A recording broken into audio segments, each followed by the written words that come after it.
Good evening, everybody. This is Steve with Real Progressives.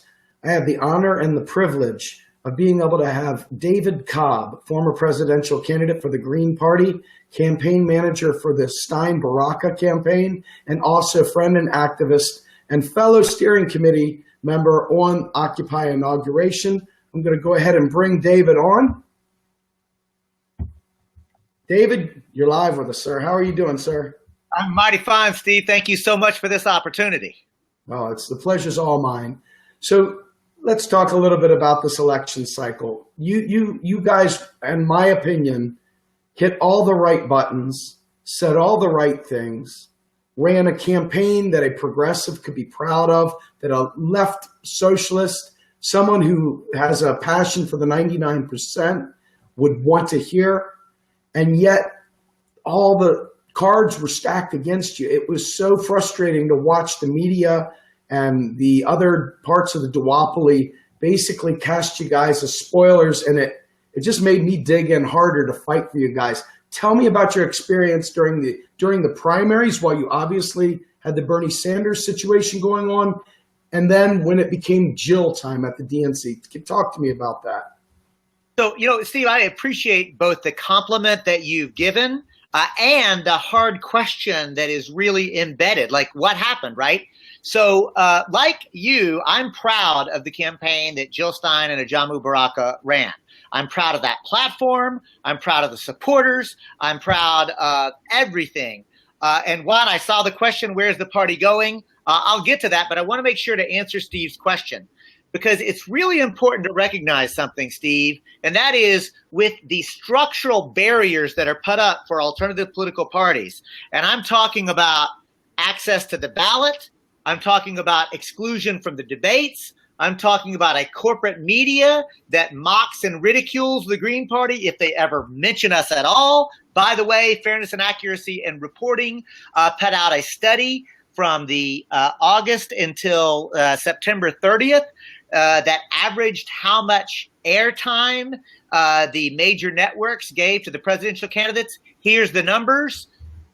Donald Trump got 1,700 minutes. Wow. Hillary Clinton got 1,300 minutes. So that's a big difference right there. Trump got an overwhelming more than Clinton did. But let me finish. You know who was number 3? I don't think you would guess. Answer? Evan McMullin, the independent that was running. And remember, 1,700 with Trump, 1,300 minutes with Clinton. You want to guess how much the average time Evan McMullin got? How much? 33 seconds. Wow. 33 seconds. Number 4 was Gary Johnson, Libertarian, 11 seconds.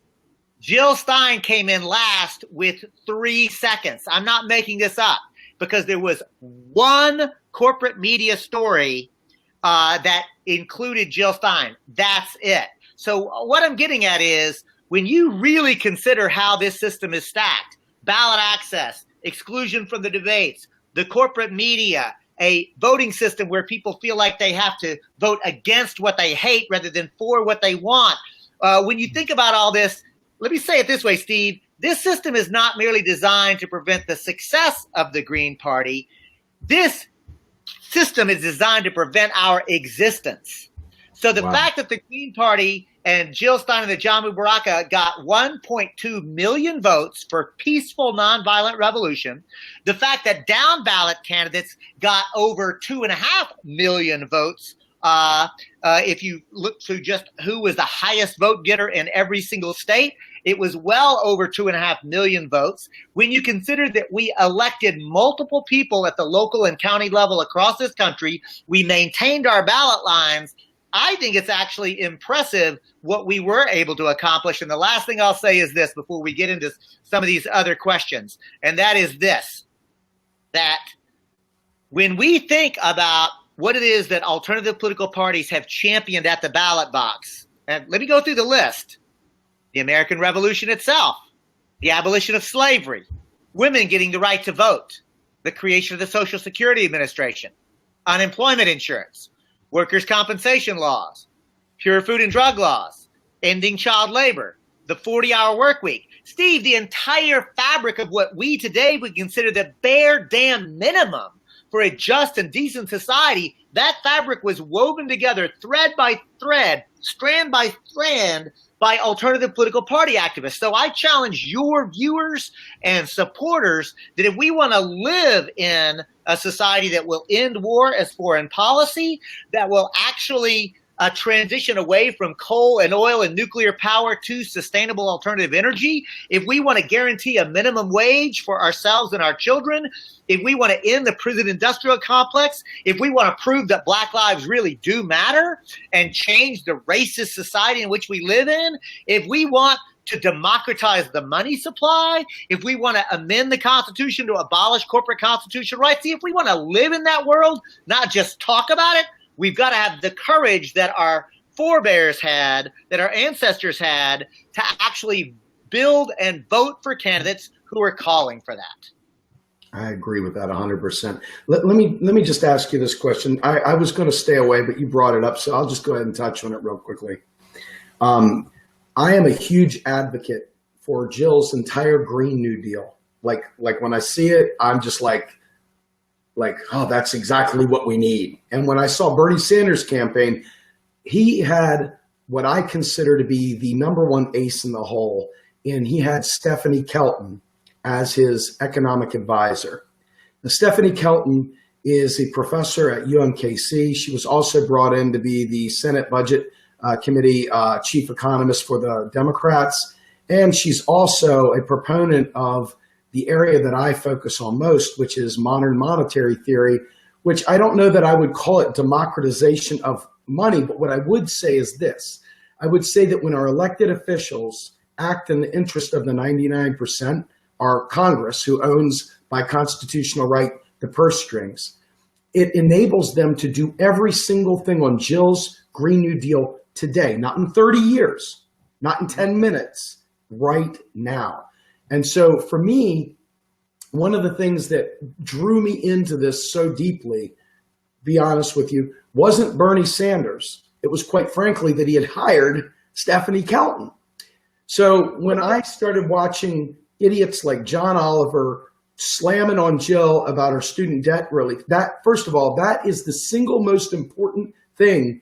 I mean, out of all the parts of her program that will free up our economy, because people are walking into life strapped with a debt they can never pay back. And so when she took that role, I got so excited.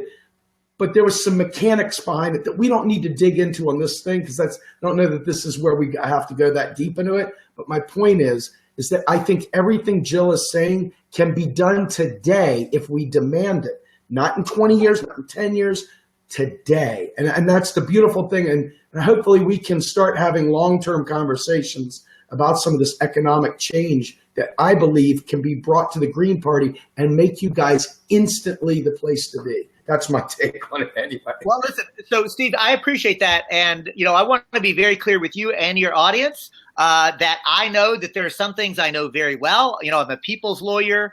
I've engaged, I know corporate constitutional rights, move to amend. I know the legal system. I think I know some things about how, white supremacy and the history and how that operates. I've studied patriarchy, so there's some stuff that I feel very comfortable with.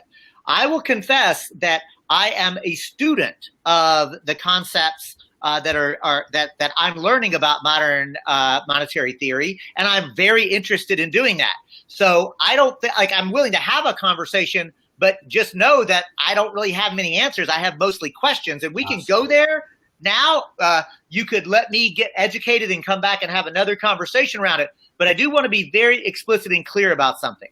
I already understand that money is a construct. Yes. I definitely understand the concept of sovereign money and that it is the power of government to create money. That I understand. It's fractional reserve banking, the difference between whether public banking is better than the American Monetary Institute's approach. The different, like fractional reserve banking, et cetera. Like these are things that I haven't dug into probably as well as you and many of your followers and viewers have. So I'm a student there, right? So, all I'm saying is I and many Green Party folks are very eager to learn more about this, because there is a part of me that is saying, like, this shit ain't right. You're damn what I'm right. saying? I know it ain't right. I don't exactly, have all of the, I don't know enough yet. I don't know what I don't know, but I definitely know that at this point is like, look, and I'll use it this way, Steve. I know that if I talk to people without jargon and say, like, do you think that people should have a right in society to have access to health care if they're sick or injured? Right? If I just talk about it that way, people are like, hell yeah, of course. Like, what kind of society are we? Right? But if I start coming at them immediately with a single payer model, like, if they don't already agree with me, I might lose them. Right? But if I actually just, start to talk to them about it, then I find a different kind of conversation. So one of the things as a self-admitted revolutionary that I try to do, Steve, is to acknowledge that I need to talk to Americans as Americans. I'm a lawyer, right? And I could very quickly get us into the weeds on the history of corporate constitutional rights, what a corporation actually is, articles of incorporation, et cetera, in a way that most people would actually find confusing, right? But if I actually say, well, let's just have a conversation about what the role of a corporation is supposed to be as a way of generating or facilitating commerce, and I start at that level, then we actually come to some agreement. So that's where I feel like I am on modern monetary theory. I'm at the early stages of asking. Yeah, and I think the only thing that I would say, and really truly, because I respect you and I respect where you guys are going. I respect the fact that you're open to it. That's the most important thing. The rest of it, I respect anyone that comes in willing to listen. And it doesn't mean we have to agree at the end. I would like us to, of course, but it doesn't need that. What it needs is just a conversation. And you have been nothing but a gentleman. And even in your revolutionary spirit, you still are approachable. And like you say, you speak to the common man, even though you could dazzle him with BS. And I love that. I love the way you approach this. Very humble man. So let me just say this. I do want to say one thing. In 1971, Richard Nixon took us off the Bretton Woods Accord, which was in essence removing us from the gold standard. So the money multiplier, AKA fractional reserve lending, all that stuff, that was all bad textbook stuff that was written long ago. And what it ended up happening was that they found out, in fact, that there is no money multiplier effect. There is no fractional reserve. We create money with keystrokes. Right. And when because I used to be a Ron Paul guy, so I was in bed deep with the Austrians and all that gold bug stuff and, end the Fed. And I had all these thoughts and dreams of different things. And then I started talking to actual economists, the ones that I now have hooked my wagon to, so to speak, having gone through a bunch of different things. And the only reason why I'm passionate about it is this. Number one, I want all the things you guys want. And I know that the first question out of the opposition's mouth, and opposition being even progressives in the movement, how are you going to pay for it? Every time. You never get any further than how you're going to pay for it. You have these ideas that sounds great, and then all of a sudden they drop the bomb. How are you going to pay for it? Good news is I have an answer for that. The bad news is that I've got to overcome a lot of myths and legends to get to the point where we actually get to, let's just talk about what I call macroeconomic reality, which is a big word to say. Let's just talk about how it really is. So with that in mind, I want to talk to you about things that you are, in my opinion, incredibly apt to give our audience the look-see that they need in electoral reform. I'm telling you right now, I see a lot of people talk about ranked choice voting is not the way to go because it actually hurts the Green Party and it enables the Democrats. I've heard different things back and forth, but David, you've got a whole bunch of thoughts on these things. I'd like you to tell us, what is the right approach for us to take the power back from the duopoly? Listen, that's a great question. It's a hard question, but it's also just as easy as what you just did with MMT. And I would say it this way: the problems that we face in this society are no longer actually technical or scientific. The reality is that there are solutions to the climate crisis. There's solutions to the crisis of healthcare. There are solutions to everything. The reality is that they're not implemented because we, the people, collectively do not actually control the government, do not actually control our own society, right? So these are political problems. They're actually not technical problems, right? So that's the reason I think it's important that we have to understand is the U.S. election system is one of the least democratic systems that exist anywhere in the so-called global north or the developed world, however it is that you should that we want to talk about this. Because I want to actually first describe the problem and then describe the solutions, right? So here are the problems. Number one, we have a voting system that forces people to feel like they have to vote against what they hate rather than for what they want, right? Because you, the voter, go in and you're supposed to just pull a lever for somebody, and at the end of the day, if you really wanted Jill Stein, but you're like, oh my God, I'm so afraid of Donald Trump, so I'm going to hold my nose and pull a lever next to Hillary Clinton's name. Let's be clear, you didn't just vote for Hillary Clinton, right? You just admitted that you voted against Donald Trump and you had to hold your nose to do it. So I say this, Steve. If anybody ever has to hold their nose to cast their vote, you should at least acknowledge the stench.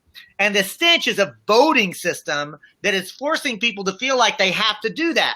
So ranked choice voting is the solution to that because it empowers the voters to fully express their opinion.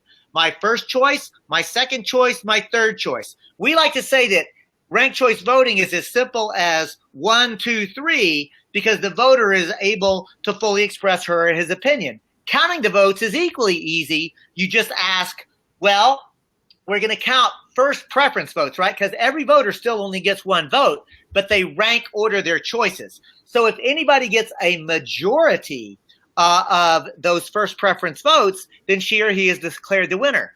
But if nobody gets a majority of first preference vote, because majority rule, right? But if nobody can actually get a majority on the first preference votes, then you just eliminate the lowest vote getter, whoever got the fewest number of first preference votes, because she or he clearly is the least supported candidate. But the good news is that those folks did not waste their votes. Why? Because they already indicated who their second preference is. For those in the South, like myself, we're familiar with the runoffs, right? We have runoffs. Well, this is like an instant runoff. That's what's so great about this, Steve, is ranked choice voting not only eliminates the so-called spoiler effect, but in addition to that, it empowers the voter to fully exercise or express their opinion, and it gets us into more policy debates. Because here's the other thing, Steve, really important. Our current first past the post plurality voting system literally encourages mudslinging. Why? Because you want to suppress the votes of your supporters, right? Or your opponent's supporters. Well, in a ranked choice system, if somebody's going to vote for you and I know that they're going to vote for you, I don't write them off. Why? Because I want to be your supporter's second choice. I don't want the third or fourth candidates to be the second or third choice. I want to be the second choice. So it incentivizes me to treat you and your supporters with respect and actually address the questions that people are actually interested in. So what ranked choice voting does is not only eliminate the spoiler effect, it leads to more policy-driven debate and more respectful dialogue, which I think everybody agrees it would actually help our system. So I think ranked choice voting is critically important, but I want to stop and say that's not enough, because we also have to end these electronic voting machines and the black box voting machines that are very clearly susceptible to fraud and hacking. So we need to vote on paper ballots, and any technology that is used must be open source so that we can have confidence in the process. So paper ballots, open source, and ranked choice voting. And in addition to that, let's actually have full publicly funded elections. Let's get corporate money out, union money out. Let's get special interest money out. I don't want George Soros money or Koch brothers money. I want to get all of the money out so that we can actually recognize that elections are supposed to be the infrastructure of democracy. And just like we understand that we pay for the infrastructure of streets and bridges and water and wastewater and garbage collection, if we actually do that, then let's actually pay for publicly funded elections, right? And let's not stop there. Let's create a citizen debate commission, right? So that any candidate who has a minimum amount of support, whether they're a Democrat, Republican, Green, Libertarian, or independent or socialist, I believe that if you can demonstrate that you've got a modicum of support, you ought to be allowed to get into the debate. So at the end of the day, that's the reason that we support that. Oh, and by the way, let's not stop there. Let's end the felony disenfranchisement. That is a way that the racist criminal justice system actually prevents people from being able to participate. The point I'm making, Steve, and this is really important to me, is just as you've done with modern monetary theory and taken a complex idea and tried to help people begin that conversation, what I'm trying to do and the Green Party's trying to do is the same thing with what we'll call electoral reform, deep electoral reform. We need to democratize elections. And I think I hear a Pennsylvania accent in you, don't I? I am from Pennsylvania, but I'm actually, you'll love this. I'm actually 36 years from Washington, D.C. Oh my gosh. All right. So we know that you and I are going to meet at Occupy Inauguration. And I hope we get a chance to encourage your viewers to come out and be with us and about 20, 30,000 of our best friends to come out. But in addition to that, Steve, one of the things that the Stein Baraka campaign is going to do, as I think your viewers know, we demanded recounts in Wisconsin, Pennsylvania, and Michigan. Well, in March, February 25, 26, we're going to come to Philly and have a major democratizing elections conference that actually talks about both paper ballots and ending electronic voting and ranked choice voting and publicly funded elections and felony disenfranchisement and access to the ballot. So we would love to have you individually and real progressives and any of the folks that you're interested, that y'all roll with, to actually come together. Like for me, Occupy Inauguration is the first thing that we start to do together, but let's still come. Joe, I'm so glad that you live in Philly. I'm trying to follow these. We're going to be coming February 25 and 26. And if you, Joe, if you're already looped in with Steve, I hope that we'll get Steve to actually coordinate with us and get the information out. I literally have a call tomorrow night to begin planning that. I'm supposed to be on that call, David. Unfortunately, I've got Joe Firestone. Well, not unfortunately, very fortunately, but I've got Joe Firestone on tomorrow night. Another economist. Wow. We'll be talking about the TPP and so forth. Yeah.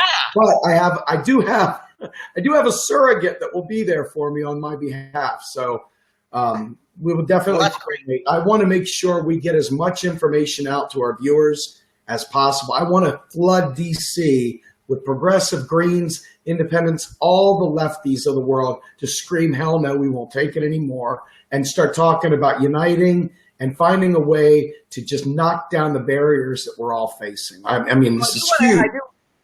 This is great. So here's the thing, y'all. You know that Steve and I both serve on the steering committee of Occupy Inauguration. Steve is representing Real Progressives. I represent the Stein Baraka campaign. Steve, one of the things I'm really excited about is I did talk to Jill, and she and I are going to stay. We're redoing our travel. We're going to stay through Sunday. So we're going to come to the summit. So you'll get a chance to we'll get a chance to continue to build together. So I want to encourage people to come to Occupy Inauguration if you can. On Friday, we're going to have marches and protests We are trying to hook up with Disrupt J20 and Occupy Inauguration. There are going to be rallies, speeches, music, etc. In addition to that, on Saturday, and Steve, I know that you, as somebody who is developing alternative media, will appreciate. So Jill Stein, David Cobb, Melissa Figueroa, Elspeth McCown, a host of Greens are going to check this shit out. We are going to do a live stream Saturday, Trump's first day in office, 10 a.m. to 7 p.m. straight. It's a progressive leftist telethon on our live stream. And we're going to have, Shama Sawant on for a 15 or 20 minute segment. We're going to have Cornel West on for a 15 or 20 minute segment. We'll have Viggo Mortensen on for a 15 or 20 minute segment. We're going to have folks from Black Lives Matter and Standing Rock and 50 Now. Imagine an ongoing thing where it's a marathon session where we put Trump on notice that, yeah, we protested your inauguration. Today is day one, asshole. We're not going away, right? And I want to be clear about this. So we are dedicated to fighting the neo-fascism of Donald Trump without getting fooled by the neoliberalism that the Democratic Party leadership is trying to shove down our throats. So, Steve, one of the things I want to make sure that you and I talk about in front of your crew to really underscore, we were planning this when everybody thought Hillary Clinton was going to be in the White House. That's right. Right? This has always been, let me hit that real quick. This has always been about, no, you don't have our consent to govern in terms of either of the duopoly, either of the major party candidates. And for me, the thing that drew me to the Occupy Inauguration and Arakel and the rest of the gang is, number one, I'm tired of being lied to and watching them do the Al Jolson of politics, doing progressive blackface to us while they're calling themselves a progressive. What is that? What are those coarse hands or happy hands? Hands. I am tired of them being the progressive who gets things done. People don't understand. They think you're pro-Trump. I couldn't be any further from Trump. The reality is that I have always been a truth teller, and I take truth wherever it guides me. And for me, this thing has been very important because I care so much about moving this country. I talked about it last night with Warren Moser. There's an Overton window, and that Overton window is shifted way to the right.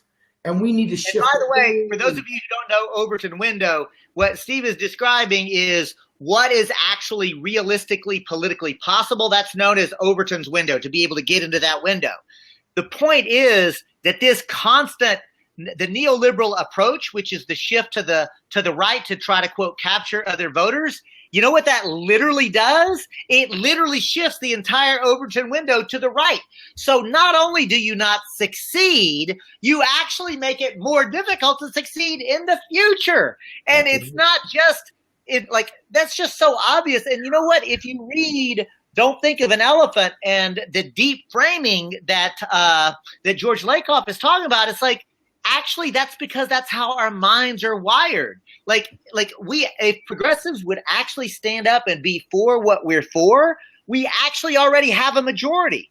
We actually, progressives alone have a majority. But if you add progressives and independents alike, it's a super majority. It's so amazing, right? At the end of the day, we could actually be governing this country. The problem is that the two-party system has forced people to feel like they actually can't do it. Kim, you're so right. This is gaslighting. It's literally political gaslighting. So at the end of the day, what I'm all about is trying to take Overton's window back to the left, right? Because I don't have any problem with talking about, the fact that we have to end corporate capitalism. I also don't have any problem talking about what white supremacy is as a mindset and the historical context of it. Because here's the thing, Steve, like you, I come from a working class background. I actually grew up in poverty myself, right? So, but I also grew up as a white man who's mostly straight. And as a result, so much of the rest of the BS that I'm taught, I bought, right? And if folks want to really get a sense of what is possible when people genuinely unite around class interest, study up on Bacon's Rebellion, which is where indentured white servants / slaves, most of whom were Irish and Scottish, actually teamed up with enslaved Africans who realized that the masters, who were, they were all had skin like ours, but they weren't called white. You know what? Because whiteness did not exist. It was all a class situation, and most of those folks were of a particular ethnicity. But remember, the indentured servants, many of them were also English, right, who came out of the debtors' prisons. So English debtors who were indentured servants and Irish and Scottish folks and enslaved Africans got together and said, there's so many more of us than there are of them. Let's rise up and fight. And so the landowners at the time, there weren't capitalists then because this was still pre-industrial society, but they were the oligarchs of their day. And this is really important that we understand our language. The oligarchs, the landowners who were enslaving Irish and Scots and Africans and indentured servants, suppressed the rebellion. And then they said, oh, wow, we can't let that happen again. So that was the creation of the slave codes. That was the development of whiteness as a concept. They literally, and if you go back and read the language, they literally gave privileges to folks who had pigment that looked like me and you. Now, they still suppressed our ancestors. They still kept them way below. Do you think that they said all people who look like us get to rise up to the level of the ruling class? Hell no. I like to tell poor white folks who thinks that they're all about white pride and so forth. I say, let me tell you something. If you think that there is any solidarity between the rich ruling elite who share your skin color and you or me, why don't we do this? Let's go to the country club, knock on the door and say, hey, we ain't got no money, but we're white. Can we come in and take a dip? And you see what they fucking do to us, right? they have no illusion, right, that pigment has anything to do, right? But they do give white people certain privileges so that we feel better than or above black or brown skinned people. This is the reason why white people have got to understand that it's in our interest to deconstruct white supremacy and build genuine solidarity across race and gender, because I could do the same thing around patriarchy and talk about where that comes from. You know, at the end of the day, for me, Steve, I want to be part of a movement that says we're going to build a genuine liberatory experience where everybody's gifts are actually recognized, acknowledged. And you know what? Everybody gets to work. And I'm going to say it that way. Everybody gets to work because people want to do work if you define work as meaningful, productive activity for which you will be acknowledged and appreciated. That's right. You know what people don't want is a job where some boss puts their boot on your neck and bosses you about and treats you like shit. Right. Nobody wants that. And you know what's really interesting? If you do that, I think this is true. I haven't done the research, but somebody who's a linguist told me this is really an interesting thing. In the English language, there was a big difference between work and a job. A work was meaningful, productive human activity. The word job began, Steve, as a slur. It was an insult. Why? Because you weren't self-sufficient. You had to sell your labor on the market for somebody else. So the whole notion of wage slavery and having to be like, what if we actually had, as the Green New Deal creates it, we're going to completely eliminate unemployment offices. We're actually going to have employment offices. We're going to literally say, if you do not have work, then come to the employment office run by your local community that says, we have identified as a community, here are the needs. Oh, and guess who gets to pay you? The community, because we have sovereign money. It doesn't matter, right? At the end of the day, we just provide work for the needs that society has. I want to jump in because now you're in my sweet spot. I'm going to be interviewing one of my favorite economists. Her name is Pavlina Cherneva. She's of Bard College. She's of the Levy Institute of Full Employment. And she is a champion of the federal job guarantee. And we talk about basic income guarantee versus job guarantee. I like to look at them as a package. But the job guarantee, the federal job guarantee, requires that everything you just said, requires that we look at work differently, that we look at, everybody has a need for fulfillment. Everybody wants to do something toward the public purpose, to be able to provide more for society, to be a part of society, to have self-worth and dignity.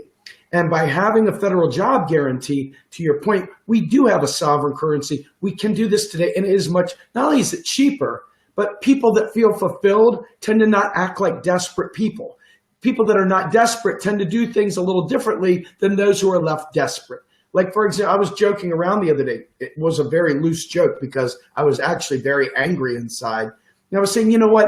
You people in your Second Amendment rights, you feed the people, you give them work, you give them some dignity, and I guarantee you they're not going to try and get in your basement to steal your food.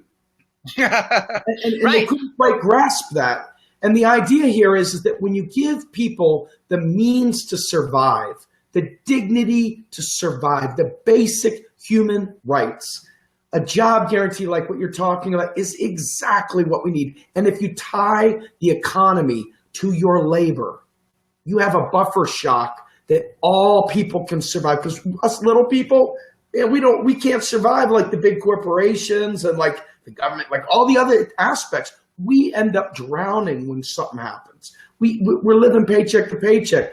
This provides an automatic shock absorber, a new and quality life. I mean, David, you're right on the money, man. I love what you're saying. I love it. Thank you so much. And I can tell you, Steve, one of the things that I can tell you is that I believe that the Green Party is a place to actually be building the political power to be able to implement these things, right?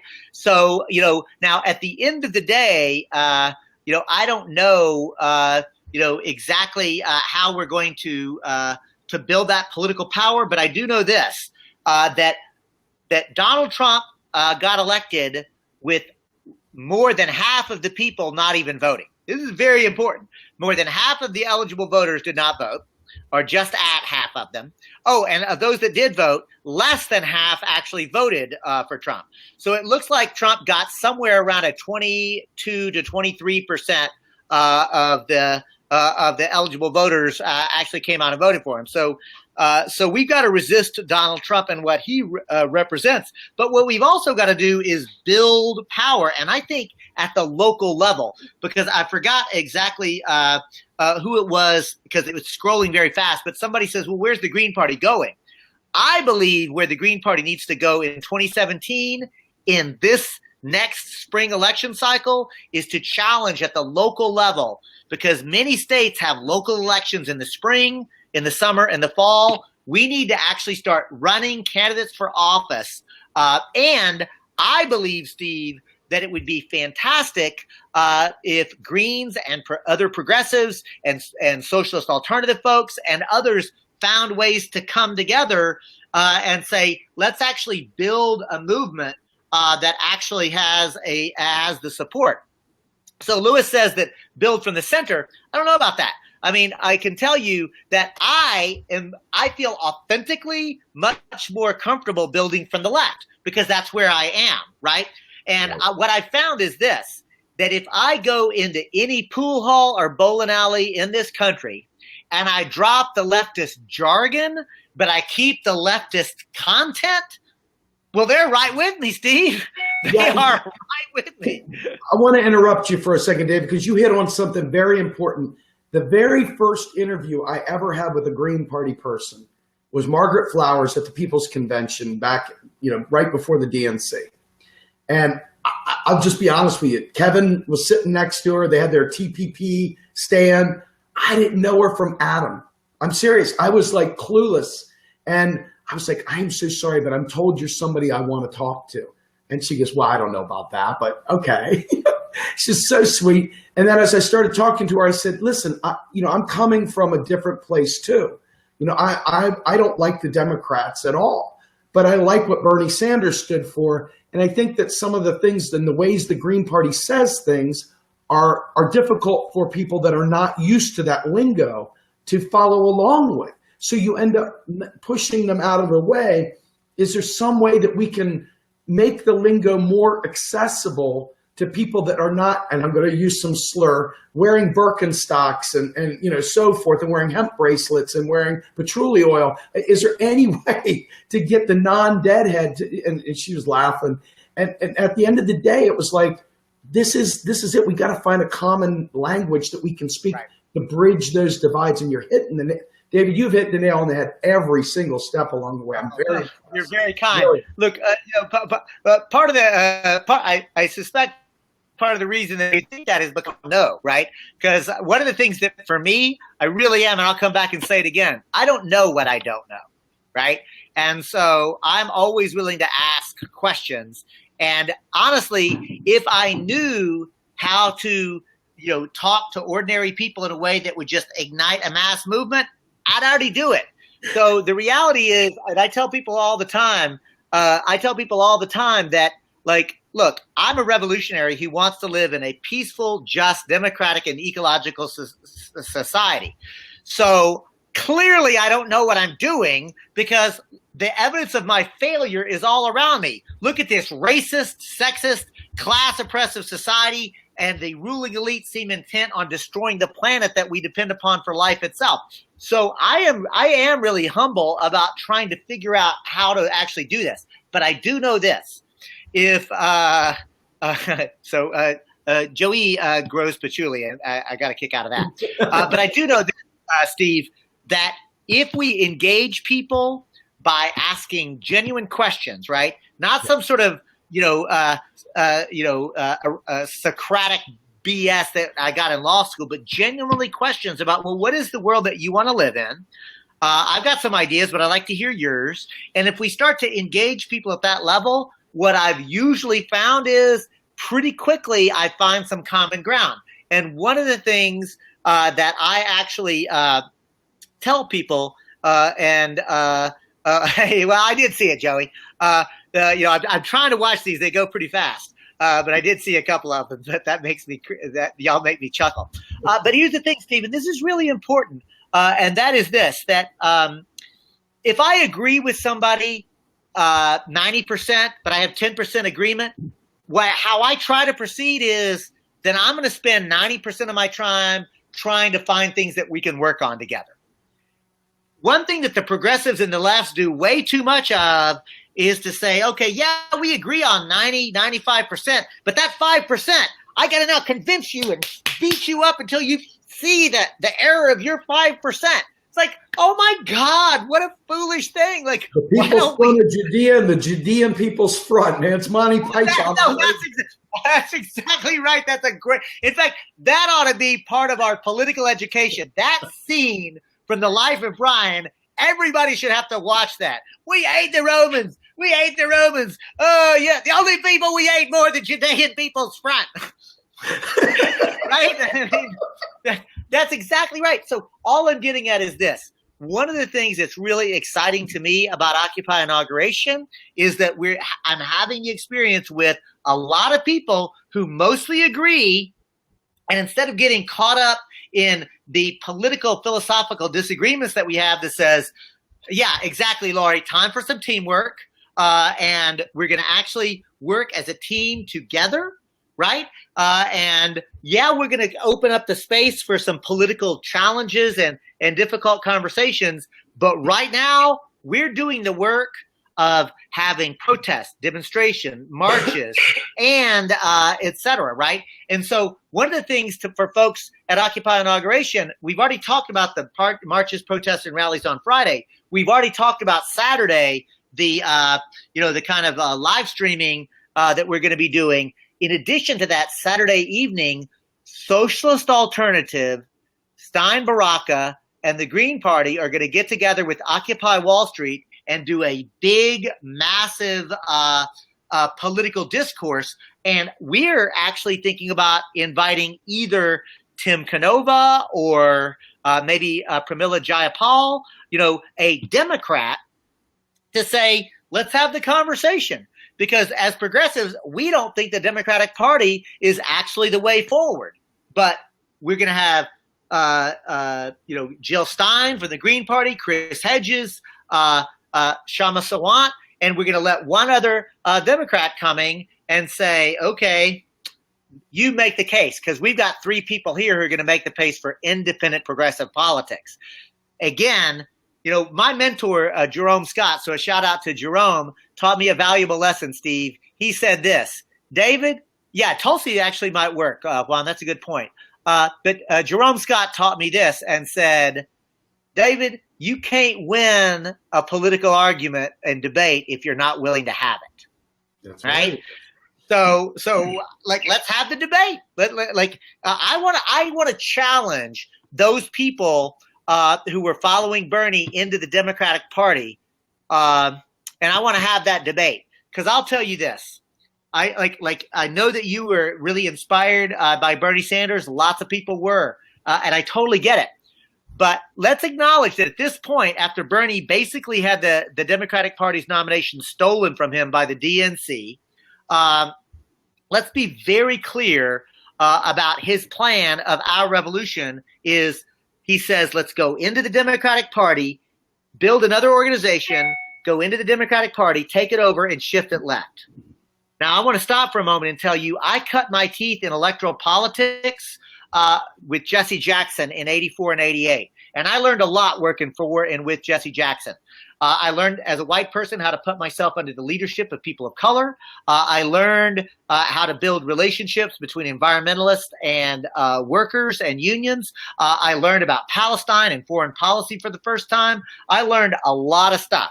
You know what else I learned? That the Democratic Party's presidential primary is where progressive politics goes to die.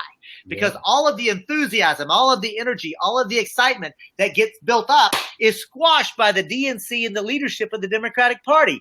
And to prove it, let me point out what my original mentor, Jesse Jackson, said. Okay, we got squashed by the DNC, but I know what let's do. Let's create a new organization to take over the Democratic Party, shift it to the left.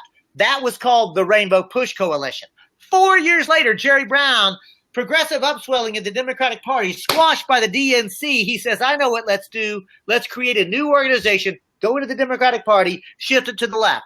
That was called We the People. 4 years later, Dennis Kucinich rises up, a progressive upsurge in the Democratic Party, squashed by the DNC. Dennis Kucinich says, I know what let's do. Let's create another organization, take it into the Democratic Party, shift the Democratic Party to the left. That was called Progressive Democrats of America. 4 years later, it was tried again with Howard Dean. He created Democracy for America. Look, Steve, I hate to keep being vulgar, but that shit don't work. It just doesn't work. Let me just say this. Here's I'm going to take the role of the establishment Democrat for a moment, just to kind of help, because I know there are other people watching that are still considering the Dementor strategy, and I understand the logic. I'm not saying they're right or wrong. I'm just saying I understand the logic, and their heart is where you're at. What you're saying, they're right there with you. I don't want to demonize them. Oh, absolutely. But the flip side to this thing is they're saying, hey, but you've got all these electoral hurdles. You've got all these things you've got to do even to get in play. You've got to start a ground game in all 50 states before you can run for the White House. There's all these things that I've heard, and some of them are valid criticisms. And the question comes down to this. What do we do today? Do we just forsake ourselves as the GOP starts to go ahead and do a constitutional convention, to do a balanced budget amendment, and otherwise destroy any chance of progress? Or do we dementor and try and save us from ourselves while we have an inside-outside strategy? I'm just playing devil's advocate. I'm not saying anything. So here's what I would say, Steve. When I meet somebody who is committed to the Dementor strategy, here's what I do. I say, we clearly have a difference in tactics, right? So I can't get down with what you're proposing. It doesn't sound like you can get down with what I'm proposing, which is to build a genuine independent political party. So let's do this. Let's find things that we can work on together. It's back to that 80-20 thing, right? Or 90-10. if we already agree, can we work on local, nonpartisan races where genuine progressives are actually going to propose the kind of policies that we want? And I can point you to the Rich Progressive Alliance, where at the local and Progressive Dane in Madison, Wisconsin, and Jackson, Mississippi, where people are actually doing that. And what they do is to say, well, you can be a Green or a Democrat or a socialist or an independent, and you can still actually work together. But we're going to work on these nonpartisan races. So if I meet a Dementor person, rather than fight with them, what I say is, okay, can we at least just work together on nonpartisan races? And if we can find genuine progressives, can we actually work together? Now, I want to be clear. If I meet somebody who's genuinely on the fence, then I do everything I can to persuade them that the Democratic Party is a dead end, because that's what I actually believe. But here's the other thing, Steve. I actually have this much humility. I sincerely believe that, but what if I'm wrong? What if they're right and that approach would actually work? Now, I don't think it will. I spent my young adulthood in the Democratic Party as a progressive trying to actually do this, and I saw up close and personal just how that works. A quick anecdote for you, Steve. I remember the chair of the Democratic Party in Houston, Texas, Harris County, right? The second largest county in the country. This was back when the Democrats controlled the state of Texas. You and I are old enough to remember when that was the case, right? And the chair of the Democratic Party, he came to me, he put his hand on my shoulder, right? And he said, Cobb, you got a real future, man. You're smart, you're good looking, people like you, you're articulate, you're really passionate. Like, look, you've got a future, but man, son, you've got to let go of these issues. And by issues, he literally meant the things that I cared about, right? He didn't mean personal issues. He meant by politics. And this is the thing, Steve. He thought he was helping me. He was trying to mentor me. He was trying to explain to me how the Democratic Party process worked, and that I had to let go of my progressive values and actually get on board. And it was at that moment that I just felt like I had been punched in the stomach, because I realized that the approach of the Democratic Party I just don't think will work. So here's what I can tell you. If you look at the abolitionists of the 1840s and 50s, it seemed impossible. If you looked at the women's suffrage struggle and those women, and some men, but mostly women, who gathered in Seneca Falls to hammer out the Declaration of Rights, if you look at the early integrationists and civil rights folks, if you look at every single one of the movements that were successful, that changed this country, when they first began, they seemed impossible, right? But here's the other thing you'll see. They all worked outside the dominant paradigm, whether you call it the two-party system or you call it, whatever it is that you call it. At the end of the day, real, authentic, transformational change has got to come from outside of that paradigm, because inside the paradigm, all you get is incrementalism or marginalization. So at the end of the day, I absolutely, positively do not believe that it is possible to build the world that I want to live in from within the Democratic Party. So I am committed to actually building independent politics. And what that means, Steve, is you don't have to be a Green, but if I'm going to really get down and intimate with you, I've got to have confidence and trust that you are a progressive first and foremost. So, anybody who begins to make excuses or apologies for the corporate capitalist and talk about real politics, what I say is you have either just sold out or been sold out, right? So I tell people all the time, in electoral politics, if you ever get taken for granted, you just got taken. And the Democratic Party takes environmentalists for granted. They take people of color for granted. They take women for granted. They take the peace movement for granted. They take their entire constituency for granted, and all they have to offer is, but the Republicans are scarier. You know what? I want to stop you right there, because this is the most important point. I mean, you said a million things that were right on the money, but this particular point may be the winner chicken dinner. people get on me for not railing on the Republicans. Now, don't get me wrong, I rail on them, but I rail on the Democrats more. Why do I do that? Because the Republicans are not going around saying they're a progressive. The Republicans are not going around claiming to be the left. The Republicans are not going around claiming to want single payer or health care for all or college for all, and then coming back with a bunch of Calvinistic bullshit, okay? And then trying to get us to believe in skin in the game and all these little, hey, well, we'll get it at 125,000 cutoff. But what about the single mom at 126,000 or the single dad who's living in his parents' basement, who's sitting there fighting off paying for kids in a patriarchal society? See, people don't realize that divorce hurts men if they keep the patriarchy there too, right? Oh, so, right. No, there's no doubt about it. Again, for me, white supremacy, patriarchy, corporate capitalism, they're all based on exploitation and oppression. And for me, one of the things that I'm clear on is I want to live in a liberated society. I want people to be empowered. I want people to be loved. I want there to be compassion and fairness. And at the end of the day, I recognize that if there is anything that is exploitive and oppressive, I actually have to be against that. Right? And what I have to be for is liberation. I've got to be for compassion. And that includes compassion for people who I don't agree with. I mean, again, just because I disagree with somebody politically doesn't mean I'm going to demonize them. Right? Now, I'm not going to like allow them to go out and hurt somebody else. Right? I will stand in the way, of the racists and the bigots and so forth. All I'm saying is I don't feel any need to try to demonize anybody.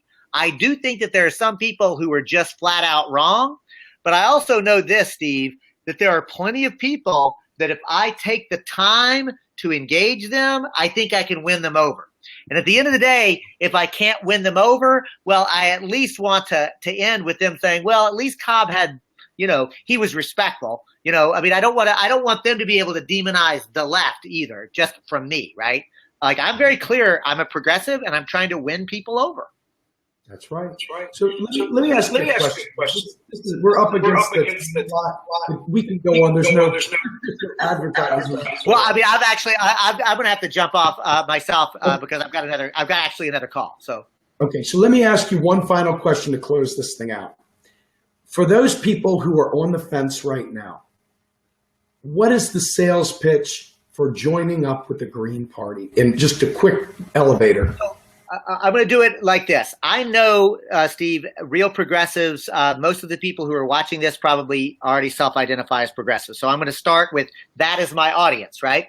So I'm going to say is this, that the creation of independent progressive politics is really hard. The system is designed to prevent us from being able to do it.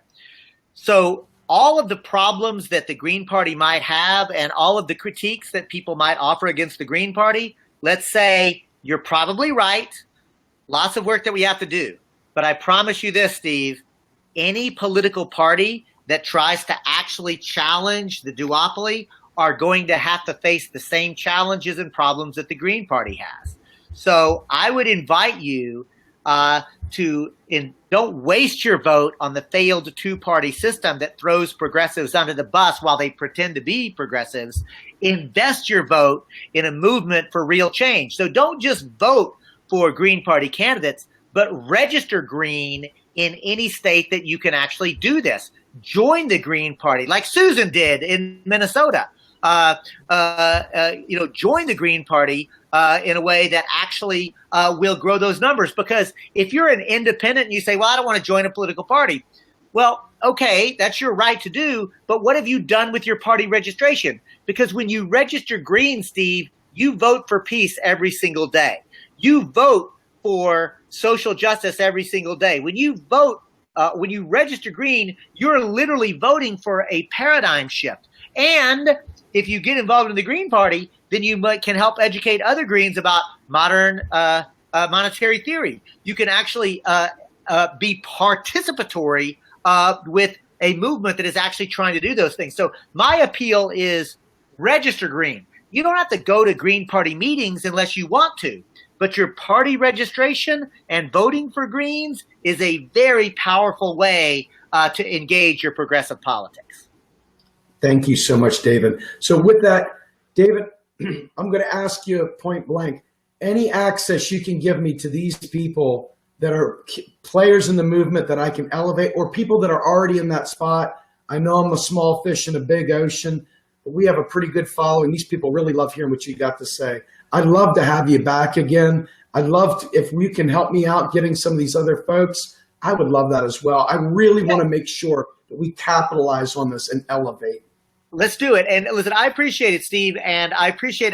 I'm sorry that I wasn't able to the screen for those of you who are watching. Like, it goes too fast. So and we were having a good thing. So and thank you, Patricia. That's awesome. I usually so look. Here's the thing. I will come back. I will find a time to introduce you to some other people. And I'm very sincere, Steve. I want to actually learn more about modern monetary. If you know Heinlein and what that word means, right? I need to understand it so well that I'm not tripping over it, because right now I'm still learning about it. But I can promise you this, I'm a quick study. And once I understand something, I feel like I'm pretty good at being able, to explain it to other people. I'm not there yet, but I can get there. I have friends who have friends who have friends, and we will work together, because this is all that matters to me. I wake up in the morning, I go to bed at night, I wake up in the middle of the night thinking about this crap, and I don't know what to do with it other than to activate. And this is what we do. So, right, thank you so much. So Joe tells me I have to learn what the abbreviation stands for. Isn't it modern monetary theory?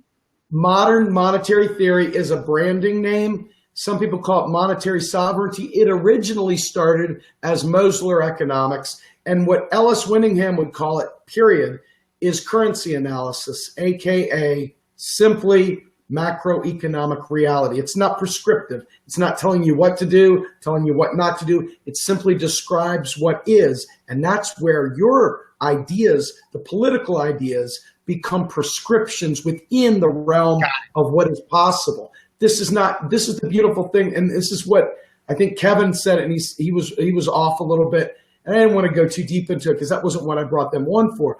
But the idea is there's no implementing MMT. What MMT is a description of what is, and not the myths, not the mythology, not the bad Ron Paul 3 a.m. Infomercials to get you to buy gold. None of that stuff. It's simply a description of what is. And the beautiful thing about what is that everything you and I want to have happen is doable today. If we take that power, like we're doing, we're talking about activating. If we activate, we can make these sons of bitches do it. They can make them serve the public purpose today. And that, to me, I'm scared to death about the changing in the environment. The climate is so frightening to me that if we don't take action, I'm worried that we're already at an event horizon. And if we are at an event horizon, we need to take action. And the only way to do that is to understand the way our economic system works so that we can, in fact, save coastal areas, save different animal species, save ourselves, prepare the planet for our own children. I mean, the planet will be here whether we're here or not. I'm not worried about the planet. I am worried about mammals. I mean, you know what I'm saying? I'm worried about all mammals. Right. Absolutely. Listen, I promise you we'll come back. We've got our contact information. I do want to just give a real sincere thank you to Steve for this conversation, but also for the 150 folks I think that were watching it and whoever might watch it afterwards for engaging. And next time I'm going to try to get better at being able to do this, and maybe we can solicit some questions that come as well. Thanks so much, Steve. We'll be on the call on Thursday together on Occupy Inauguration. All right, sir. Have a great night. Thank you so much, David. Peace. All right, everybody. That was David. Say bye. Thank you all. All right. Thank you all very much. In a closing, I just want to say I have a preliminary okay from Calvin Priest to have Kashama Sawant come on. I'm still waiting for a date for that. I'm working out. I'll have Joe Firestone on with me on Thursday night. I'm looking to have Arn Manconi join me, Green Party Senate candidate from Colorado. I will also be looking to have some DC activists who are working on a basic income, and Matt Orfalia. I'm also looking at bringing back some of the other characters, Evan Duke and others from the Occupy Inauguration group. I am so excited about where this movement is going, folks. Please stay with Real Progressives. Please continue to look into the Green Party. Look for Progressive Independent Party. Look at Occupy Inauguration. Look for MMT. With that, I'm out. Thank you so much. Have a great night, everybody. All right, David. Thank you, sir.